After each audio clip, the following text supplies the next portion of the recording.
Seja bem-vindo ao podcast MG Familiar. Um podcast sobre temas pertinentes que nos fazem refletir e frequentemente com implicações para a prática clínica.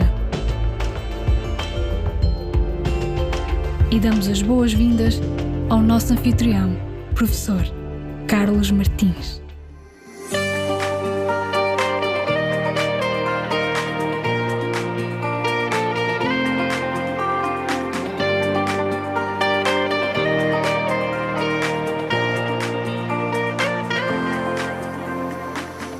Há poucos dias atrás participei em Bled, na Eslovénia, no EURACT Medical Education Conference.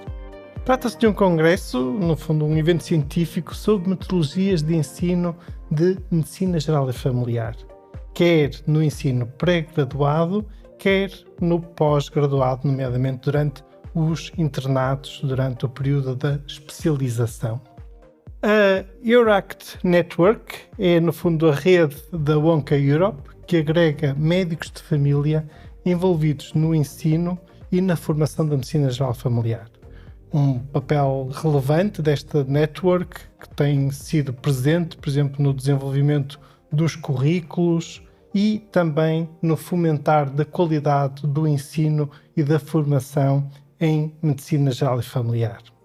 No fundo, este congresso pode dizer que é uma montra muito interessante sobre o que de melhor se vai fazendo na Europa, mas até também havia participantes fora da Europa na área do ensino então da medicina geral familiar. Assisti nestes 2 dias de congresso a algumas apresentações e workshops muito interessantes e decidi partilhar aqui no podcast alguns dos destaques por achar que poderão ser úteis para vós, até pela sua aplicabilidade prática. Então, numa das sessões, talvez a melhor em termos de criatividade e inovação pedagógica, participei num escape room. Surpreendidos? Pois é, eu também fiquei quando vi o programa e quando vi a referência a este escape room. Então, a nossa colega, médica de família e docente da Eslovénia, organiza escape rooms para ensinar os seus alunos e internos de medicina geral familiar. Aquele em que participei era um escape room para dar formação sobre a gestão do doente com comorbilidades. Muito pertinente, muito interessante.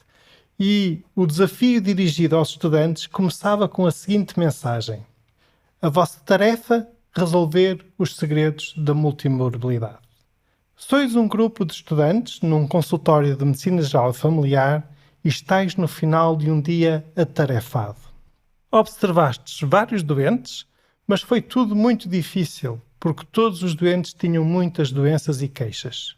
Pelo que tivestes dificuldade em lidar com eles, dificuldade em gerir as várias situações e até em compreender as decisões dos vossos tutores.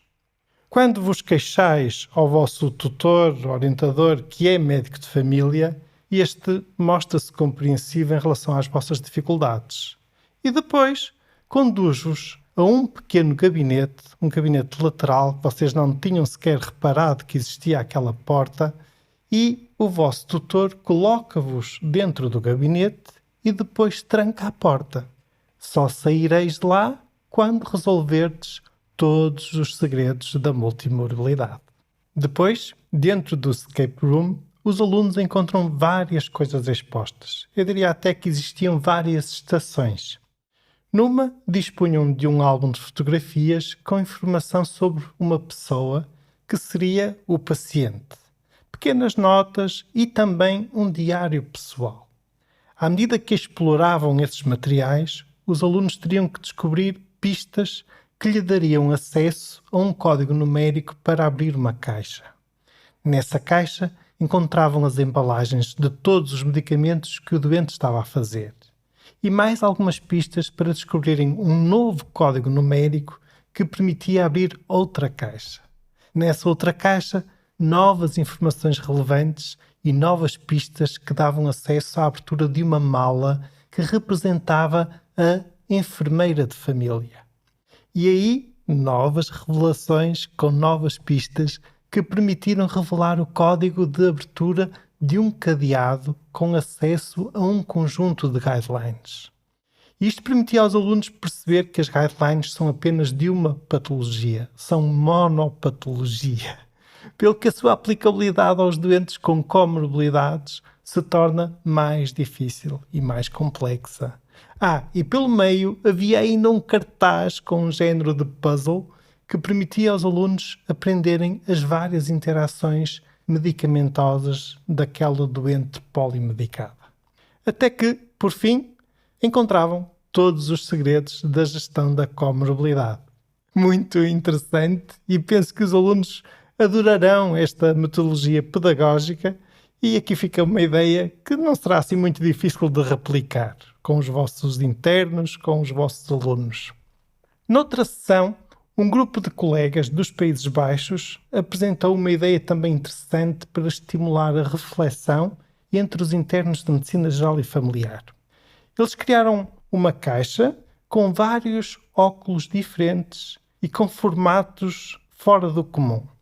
Por exemplo, uns óculos com os corações, óculos de cores um bocadinho diferente do habitual e com formatos realmente diferentes. A ideia aqui é convidar os internos a olharem sob diferentes perspectivas, no fundo, sob uma lente diferente para as várias situações clínicas.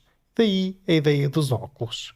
Assim, na caixa, eles dispunham dos óculos da empatia, dos óculos da sustentabilidade, óculos da eficiência, óculos da segurança do paciente, patient safety, óculos da evidência científica, óculos da diversidade, entre outros. Depois, para cada par de óculos, ele dispõe de um conjunto de tópicos de reflexão para se aplicar essa perspectiva ao caso clínico ou à situação em questão. Com este episódio vou partilhar algumas fotografias e o PDF de alguns desses tópicos, onde podereis compreender melhor o que estou aqui a descrever. Agora quero partilhar ainda uma comunicação livre muito interessante. Curiosamente tão interessante que venceu o prémio de melhor comunicação oral. Na Bélgica, existe um exame de graduação no final do curso de medicina. Um colega nosso, envolvido nesse processo, decidiu usar as ferramentas de inteligência artificial para perceber se elas conseguiam passar no exame e comparar o respectivo desempenho. Para tal, ele começou por traduzir as 95 perguntas de escolha múltipla para inglês e, para isso, usou uma ferramenta de tradução chamada DeepL, disponível em deepl.com, deepl.com. Uma ferramenta que eu não conhecia e que tem um desempenho de tradução de elevada qualidade, melhor do que os tradutores mais populares, como por exemplo o Google Tradutor. E eu já o experimentei e posso confirmá-lo. O resultado das traduções com o DeepL para português são francamente melhores. Traduz para português correto, sem as expressões brasileiras que em regra obtemos no Google Tradutor. Depois de traduzir as 95 perguntas, ele pediu aos chatbots de inteligência artificial para responder às perguntas uma a uma. E aí ele usou uma ferramenta muito interessante e que também me parece muito útil, o Poe, disponível em poe.com. Neste caso, poe.com. É uma ferramenta que agrega numa única plataforma vários chatbots, desde os mais conhecidos como o ChatGPT, o Google Bard, o Bing, até outros chatbots de inteligência artificial menos conhecidos e, nesse sentido, permite comparar as respostas de diferentes chatbots.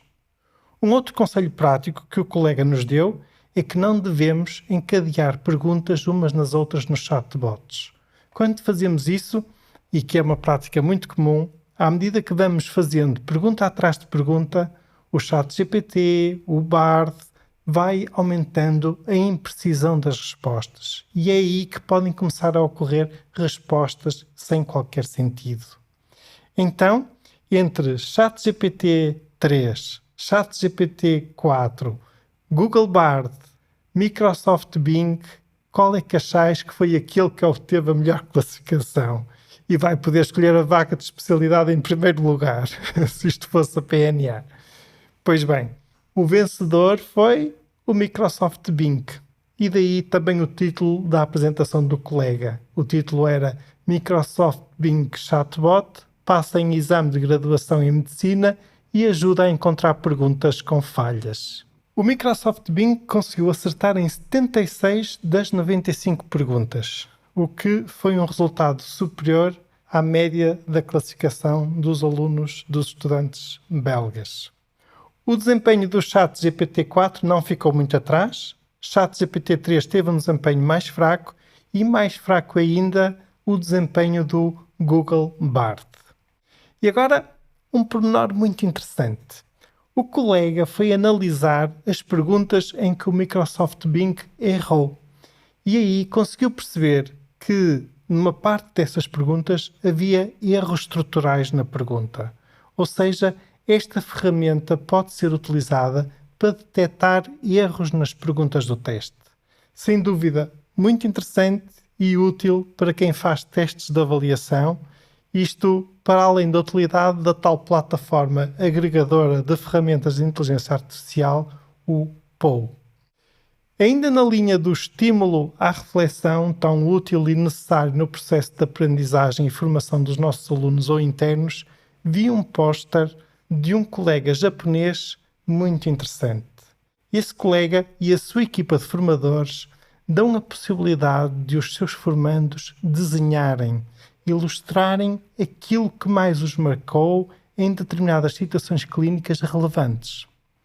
Era uma tarefa opcional, mas para alguns formandos esta possibilidade revelou-se muito mais útil como instrumento de partilha das suas emoções do que o tradicional relatório escrito. Aqui está mais uma forma criativa, simples, sem custo de tempo ou de dinheiro, mas que pode ser uma estratégia de comunicação entre o orientador e o orientando. Ou então entre o professor e os seus alunos. Há pessoas que se conseguem exprimir melhor pelo desenho do que pelas palavras. E digam lá, isto até faz lembrar o tradicional círculo de Trauer, não faz? Este episódio já vai algo longo, mas tinha mesmo muitas coisas interessantes para partilhar convosco. Quero salientar ainda a participação de vários colegas nacionais, quer em comunicações orais, quer em comunicações por póster, o que prestigia sempre a Medicina Geral e Familiar Nacional. Pela minha parte, também apresentei um workshop, partilhei com os participantes uma proposta de uma unidade curricular para o ensino de prevenção quaternária e prevenção do sobrediagnóstico, uma proposta devidamente estruturada com os respectivos objetivos pedagógicos e metodologias de ensino. Uma proposta que poderá ser usada quer no ensino pré-graduado, quer no pós-graduado ou mesmo em cursos de formação médica contínua. Caros colegas, com este episódio partilhamos muita coisa. Links de acesso às ferramentas aqui mencionadas, DeepL, POU, fotos do Escape Room, PDFs de alguns dos óculos de reflexão e também o link de acesso à tal proposta da unidade curricular sobre prevenção quaternária e prevenção do sobrediagnóstico. Muito obrigado por nos ouvirem, fiquem bem, continuem bem, até ao próximo episódio.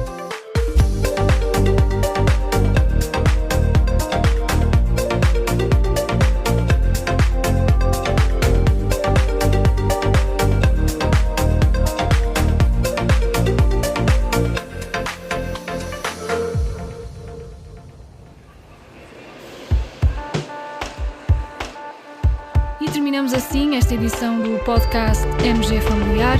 Muito obrigada por nos ouvir. Se desejar completar a sua leitura, muitos dos conteúdos abordados neste podcast estão disponíveis em www.mgfamiliar.net. Até ao próximo episódio.